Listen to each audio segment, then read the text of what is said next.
Good. Well, I know there's a lot of excitement around the game, more excitement probably what I'm going to talk about. But more than anything, I knew you guys would be here for the game, and I thought it'd be efficient for both of us to address a number of issues. So I thought if I could hit them now, I'm going to be traveling next week with the women's team to Connecticut, and then we got the ACC-AD meeting. So, and there's just been a variety of questions that have come in to Kenny and I, and we just said, why don't we go ahead and just hit some of these right now and get some updates. First and foremost, there's not an update on the NCAA. I think so. I know everybody's hypersensitive when we call press conferences these days, but these are going to happen routinely as long as I'm around. That we'll do some updates, but there's nothing to report there. And surely you guys will know as soon as we know. We'll get the notice. We'll have a 24-hour period to turn something around, and then we'll get to that topic. So I think that's one of the things that we're as excited as you guys to hear something. When it happens, but I'm not spending a whole lot of my day worrying about when it's going to come. A second thing is, yesterday we had our football signing class. It was, it's a little bit of the anticlimactic because the new signing period in December, and then you got the one coming up here in February. We signed a few kids. We're happy to get, obviously, Jerry Sprint's the local one on that class, and it turned out to be a terrific class, one of the best. But I didn't say a whole lot about that as I was running down here to the women's game last night, but it was fun to hear about the players. We're excited about the quality of the class. I think it filled the needs. We got a lot of big boys on the defense line to go with the offensive line that we picked up last year. And more importantly on that topic is less about the players that we signed, was more about how it happened and what's going on in the football complex. So I know we talked a lot about the stadium expansion, and everybody seems focused on the seat count. The kids that are coming in here that are looking at our facilities are really focused on the football complex. So they're looking at the Traeger, they're looking at the weight training, they're looking at the training room, and a variety of things. When I sit through these weekends with the recruits and their families, they're more focused on the whole package. They're looking at the training complex and the whole football complex, but certainly with the Thornton's Academic Center and the housing that the university's invested in, I think it's led to the quality of the players that we've got this year, and hopefully will in the future when this thing's complete. The other thing, just for a little clarity, I've seen in some of the notes that have been out there about the expansion being 10,000 seats. Just to clarify that, it's not 10,000 seats. It's closer to 6,000 seats. It's the way the end zone expansion was designed was about this fan engagement, fan experience. I think you've heard about players walking through the live crowd down below, coming through the suites, and the success we've had in selling those suites, the club seats, premium seats, and then the Adidas three-stripe zone has been terrific. Nearly sold out across the board on all of those 4 spots, and we're excited about that. So if there's a question about there was 10,000 originally, it was, I don't know what the original plan was. I was spoken that maybe it was thought of, but that's where our seat count is. We're doing the RFP now, and we'll know exactly the seat count if you're going to zone in on that. But the other offshoot of that is that's where the financials were budgeted from and run from, is that seat count, not 10,000. So just a little clarity on that topic, as I've had the opportunity to dig in further on the due diligence there. So we're going to continue to push on fan experience in the stadium. We're going to continue to push it here.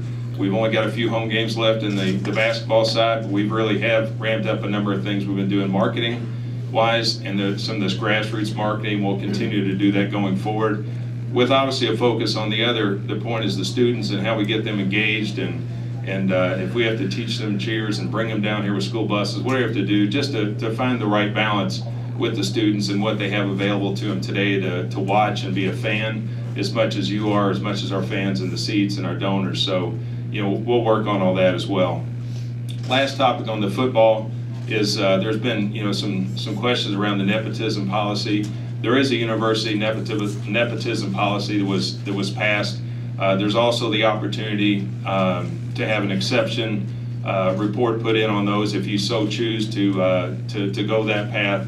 We have done that. Ryan Beard, as you guys know, was the last assistant that was placed. He was on the staff and then tagged as the 10th assistant, and that exception policy has been submitted to HR.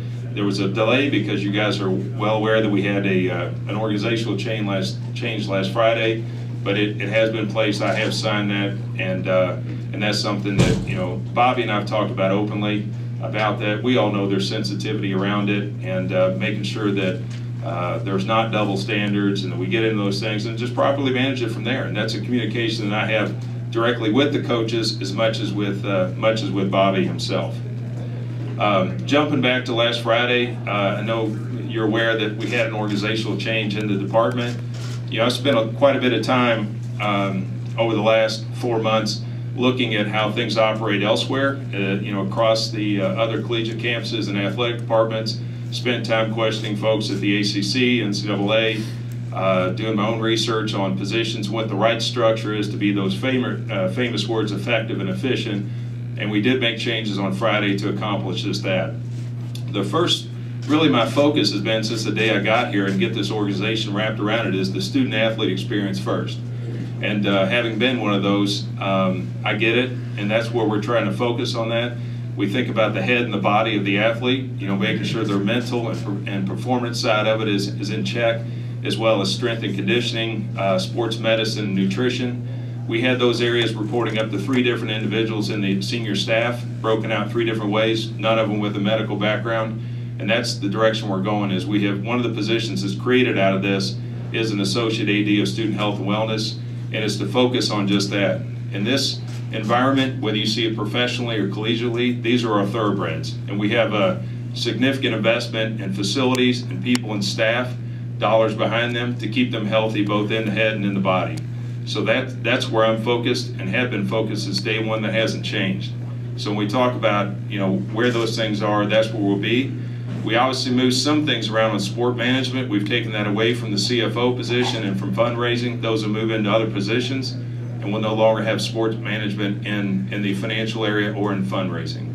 So we've consolidated some of that, and then we're adding a position that's associate AD of administration, and that'll take on the HR as well as the legal contracts, student conduct that Christine Simatopoulos has had in the past, and dealing with Title IX as well. So there are things that we had to accordion because Kevin Miller's retirement came about. He carried a heck of a load here in a variety of ways with sport management and finance. And then Christine Simatopoulos, who's a terrific talent, had a number of responsibilities as well. And we've divided up those and put things in better places, if you will, created a structure that you know, that I could talk more detail but won't today. But again, this was more focused around about the student-athlete experience. That's the front of where it is. We're the stewards of that as the athletic department. It's not the other way around. With the changes, it's certainly going to come efficiencies. And you know, we're looking at cost savings because we should. It's the right thing to do and being more efficient and where we should invest dollars properly. I'm sure your first thing is to be, well, is this related to donors and so forth? It's about creating the right size organization that we need to run the department. And with that said, I've done research even on my own position and how other ADs are paid in the conference. I looked at the top 3 and how they're paid and took the average of those top 3. It comes out to $854,000. So yesterday I put through a salary reduction to myself to $850,000. So historically, what I'm looking for is $1 million of savings out of the AD office from budget year to budget year, with $500,000 of that coming from the salary and $500,000 coming from third parties that we don't need to utilize going forward. So with that, we're trying to set the tone is to tighten things up and use that $1 million to, again, protect the student-athlete experience. Should there be shortcomings in any way, I don't want anything to change on behalf of how we recruit our athletes and how we pay these coaches. We got high-performing sports programs. We're going to keep the top coaches in there. We're going to pay them to market. And in the same vein, I should be the same as long as I'm in here, and whoever comes in the permanent position should be the same. The you know, donor temperature, I know there's, you know, you get that brought up quite a bit. You know, it's a small but mighty voice. You know, you certainly got noise out there, but I'm meeting with groups between 30 and 50 between, you know, before most home games and talking to them directly. It's a grassroots effort. I go to offices of some of our larger donors and run to the fire in terms of dealing with any issues they may have and giving them the vision of what I believe our athletic department should support and what we're doing here. Today, when I'm done with this press conference, I'll be meeting with a group from the GLI, the Great Louisville Link, of probably 150 leaders in the community, telling them what's going on as well and what we're up to at the athletic department. And we'll continue to get that voice out there that's proper and articulating what we think is best as an athletic department team, not just me individually, and keep going on that front. We've got terrific fans. I mean, that's the one thing about this, and you see it whether they're a ticket holder or a donor or both. You know, they're passionate, and you're going to hear the noise from them, good or bad. And that's the thing I love about this. This is the greatest part about growing up in this community is how passionate these fans are about our sports programs. I'm one of them, and I have to hold back myself when I'm on the road games, and Bob Valvano sitting in the audience knows that. I'll pound the table or yell or what have you when I'm out there. I get into these games, and there's another, you know, tens of thousands out there that follow us in the football stadiums and the soccer stadium and whatever sport they choose to support. You know, basketball tonight, and they're passionate. We're fortunate to have them around, and we'll take care of them. And it's up to us to articulate that and get that out to them, to what's going on, and so they're comfortable that we are being just that, good stewards of the student athletic experience here.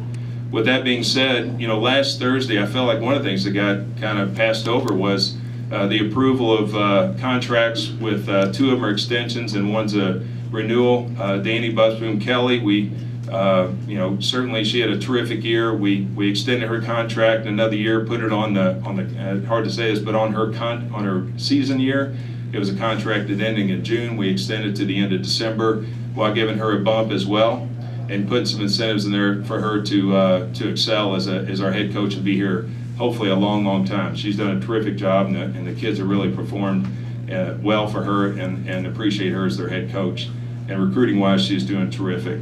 Karen Ferguson Days, again, we've extended her out a couple years. She had 3 years left on her contract. We bumped it up to 5 years.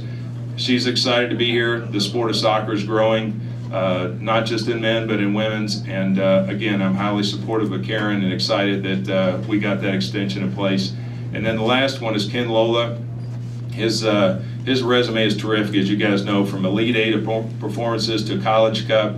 And his contract expired in December.